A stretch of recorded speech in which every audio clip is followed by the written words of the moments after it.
Recording studio जीवा चौक मधुबनी। सेवा में लागल रहबे, सेवा में लागल रहबे, कटतै जिंदगी खुशहाल में। चल भाई रे सुन भाई रे, पूजा कई के नचबै माई पंडाल में। चल भाई रे पूजा कई के नचबै माई पंडाल में। चल भाई रे पूजा कई के नचबै माई पंडाल में। Mix by Rustam Singh. ज्ञानक देवी ज्ञान बटै छै, कहै छै जहान रे। साचो शारदे मैया के महिमा छै महान रे, महिमा छै महान रे, महान रे। ज्ञानक देवी ज्ञान बटै छै, कहै छै जहान रे। साचो शारदे मैया के महिमा छै महान रे।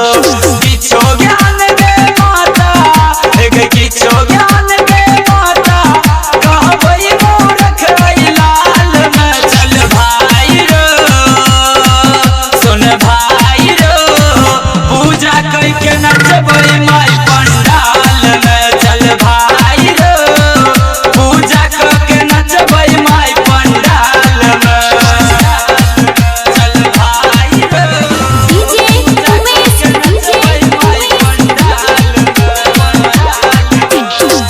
सज गेल गली गली आए, सज गेल गाँव रे। सब क्यों जपैया मैया शारदे के नाम रे।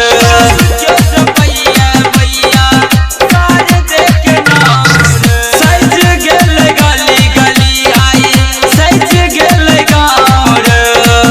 सब क्यों जपैया मैया शारदे के नाम रे। देरी पदेरी नहीं करबै, देरी पदेरी नहीं करबै, जइबै आई कोनो हाल में। चल भाई रे सुन भाई रे, पूजा कई के नचबै माई पंडाल में। चल भाई रे पूजा कई के नचबै माई पंडाल में। चल भाई रे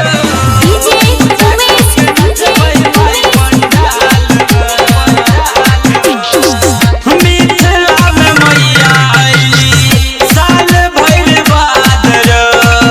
दुनिया के झंझट छोड़े छोड़ फरियाद रे। दुनिया के झंझट छोड़े छोड़ फरियाद रे। मिथिला में मैया अइली साल भर बाद रे।